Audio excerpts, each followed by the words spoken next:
I'm Riitta Lemola from Natural Resources Institute Finland, Luke, and I'm researcher in diver farming project. Diver farming is a Horizon 2020 funded study involving several research institutes, universities and companies for the 9 European countries.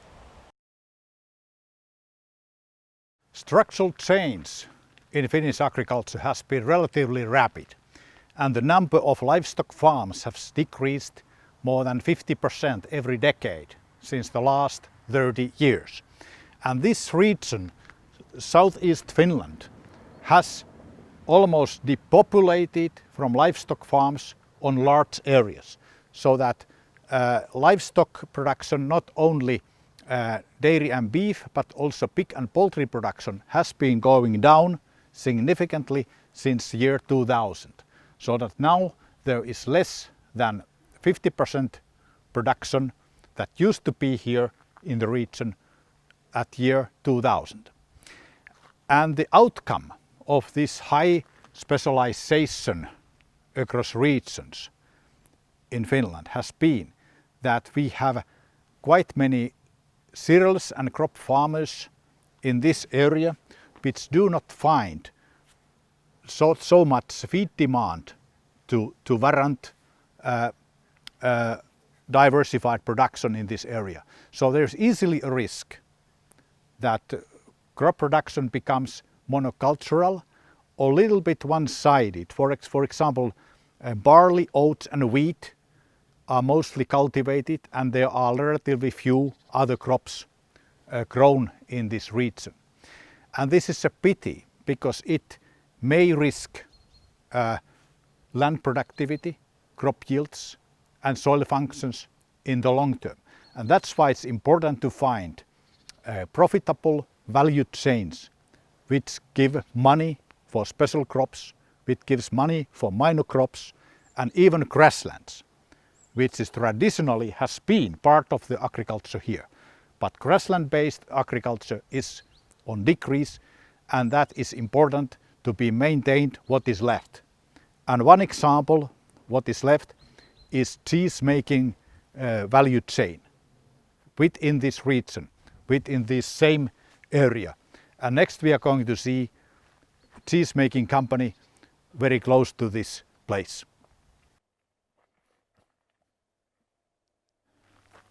Cheese making in this area has certain traditions, and there are small family-sized cheesemaker firms which are producing products for local consumers, for consumers in Helsinki region. This is located 110 kilometers from Helsinki. We have a good reason to ask the entrepreneurs who are experienced of using locally produced milk and making products which are tasty and appreciated by local consumers. So we need to go inside and ask these entrepreneurs what they find sustainable and robust in this cheese making from local ingredients.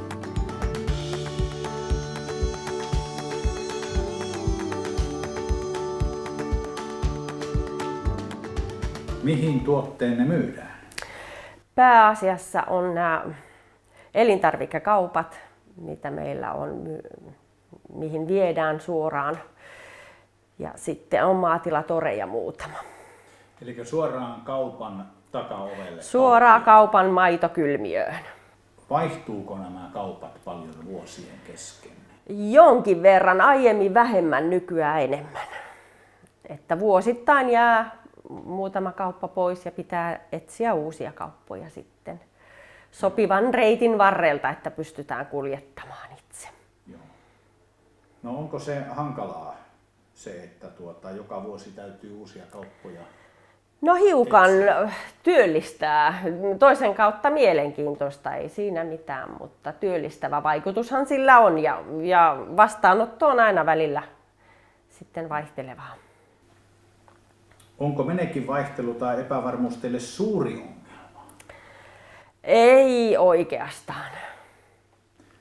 Millä tavalla te teette nämä tuotteet kuluttajille mielenkiintoisiksi?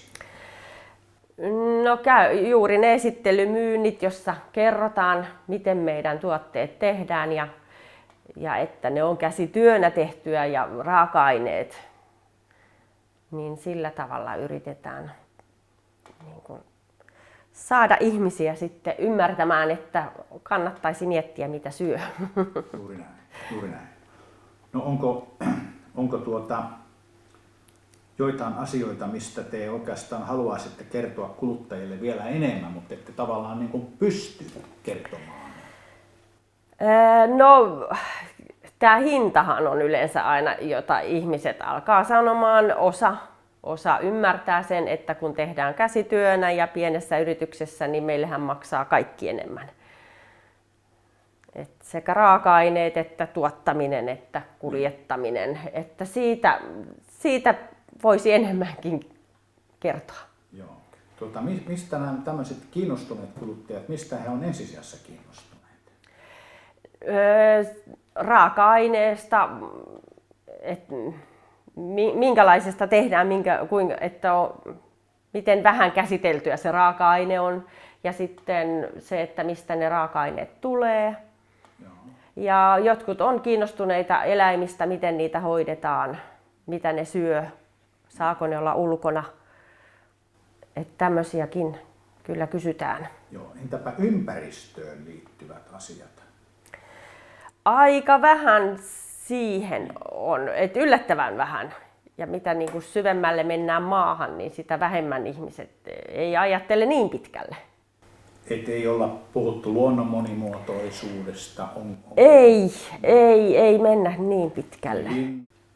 No onko teillä suunnitelmissa laajentaa tai supistaa tuotevalikoimaa? Oikeastaan ei. Nyt meillä on tullut yksi uusi maku jogurtteihin. Ja justiin tämä laktoositon ollaan alettu keväällä tekemään. Osa jogurteista laktoosittomaksi sekä leipäjuustoa laktoosittomana myöskin. Niin ne on vähän niin kuin meillä nyt niin sanotusti uutta, erilaista. Mutta tänä vuonna tullut nyt näitä laktoosittomia? Joo, kyllä nyt keväästä lähtien. Meillä on nyt 3 makua jogurttia, jotka on laktoosittomia ja sitten leipäjuustoa löytyy sekä laktoosittomana että tavanomaisena. Mites, onko teillä ihan noin muuten vaan tai yleisemminkin yhteydenpitoa lähialueen maatilojen kanssa? Kyllähän me keskustellaan viljelystä, mitä kannattaa pellollakin. Meilläkin 20 hehtaaria kuitenkin on peltoa, että mitäpä sillä kannattaisi. Se on aivan liian pieni määrä, mutta mitä kannattaisi viljellä ja keskusteltu, mitä ihmiset viljelee ja vähän sitä pohdittu aina, että mikä kannattaa, mikä ei ja kuunneltu heidän mielipiteintään. Onko tästä viljelyn monipuolisuudesta, monimuotoisuudesta tullut esille? Kokeileeko viljelijät uusia kasveja? Kyllä jonkun verran. Kyllä. Joo. Osaatteko mainita esimerkkejä, minkälaisia uusia lajikkeita tai kasveja on? No pellavaahan niin kuin kokeiltiin nyt, se on vissiin vähän mennyt vähemmäksi. Härkäpapua on kokeiltu täällä nurkilla, samaten hernettä. Joo. Nyt nämä öljykasvit niitä on vissiin, ne on niin huonosti onnistunut monta vuotta, että se on kai, samaten pellavan kanssa on nyt vähän kuulemma ollut.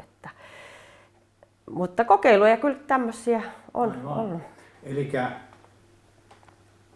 näillä maatiloilla on niin kuin kiinnostusta kokeilla? No kyllä kuitenkin, joo, ja kyllä monet ymmärtää sen, että siellä pitäisi niin kuin olla aina vuorottelua. Aivan. Että ei olisi vaan sitä kauraa ja ohraa. Onko teillä jotain tiettyjä terveisiä esimerkiksi Luken tutkijoille tai yleensä nyt tutkijoille Euroopassa, että mitä pitäisi selvittää ja saada toimimaan paremmin? että minkälaisia toiveita teillä olisi tutkijoille? No nyt ainakin sen laitoin, että kun nyt maaperään mentiin, niin täällä on tämä saviongelma, niin millä me saataisiin savea vähän möyhennettyä, että se on tällä seudulla viljelyn kanssa niin ongelmallista. Ja sitten nämä lisääntyvät tuholaiset, kun ilmasto vähän muuttuu, miten me niiden kanssa pärjätään. Että nämä on nyt tänne peltopuolelle. Että ne on ihan mietinnässä ollut täällä niin kuin maatilojen keskenkin. Ja samaten rikkakasvit. Se on kanssa, ja moni on siirtynyt luomuun täällä ja sitten taistelee kyllä näiden rikkakasvien kanssa. Millä tavalla julkisen vallan tulisi ymmärtää teidän toimintaanne paremmin? Meille pitäisi kyllä jonkunnäköisiä helpotuksia saada tähän tekemiseen, kun meidän työaika ei ole laisinkaan 8 tuntia 5 päivää viikossa. Et jaksetaan tehdä, lähinnä se, että jaksettaisiin tehdä täällä. Et tämähän on oma valinta ja elämäntapa. Että ei tätä voi oikein, että jos rahan perään on, niin ei kannata tehdä. Että on enemmän sitten, että saadaan asua maalla ja touhuta ja tehdä täällä. Että siihen jotenkin jotakin helpotusta. Mutta sitähän on aina toivottu ja pyydetty. Ja samaten nämä pienet, en pidä siitä, että kaikki menee muutamalle isolle. Niin kuin tässä on mennyt pieniä yrityksiä, on isot ostaneet pois ja mie en tykkää ollenkaan sitä, että myydään itsemme isoille, vaan meidän pitäisi pitää tätä pientä yrittämistä myöskin, koska se on ja työllistävää ja sitten sen huomaa tuotteissa. Kuulosti siltä, että se terveellisyys ja prosessointi on se, mikä se on se on se päällimmäinen, mihin yleensä ja sitten nämä lisäaineet.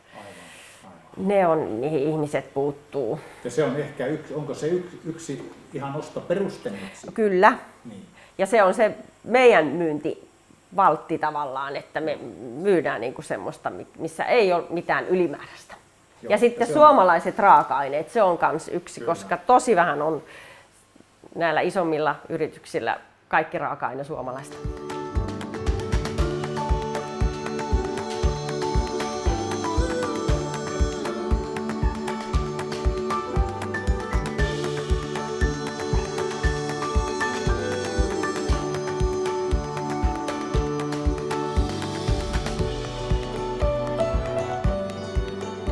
We are at Lyke's experimental feed in Jokioinen, southwest Finland. This is one of the 2 Finnish case study sites in diver farming project. The field consists of 4 plots, 2 of which are plowed in autumn, 2 other plots are in no-till. The fall field has been under spring cereal monocropping for a long time.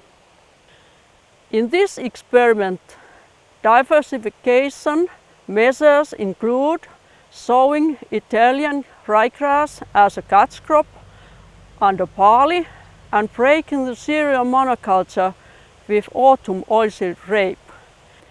We are studying the impact of crop diversification on yield quantity, quality, the incidence of plant diseases, chemical, physical and biological properties of the soil.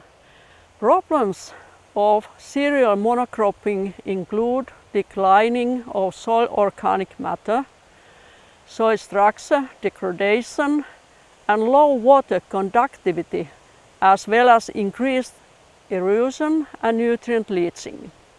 Deterioration of soil quality can lead to a decline in yields. In addition, plant disease pressure may increase. Diversified cropping may alleviate all of these problems. The experiment will end in autumn 2020. Based on the results, we can study what benefits are obtained when the time period without a plant cover is reduced due to ryegrass catch crop and when the cereal monoculture is broken with oilseed.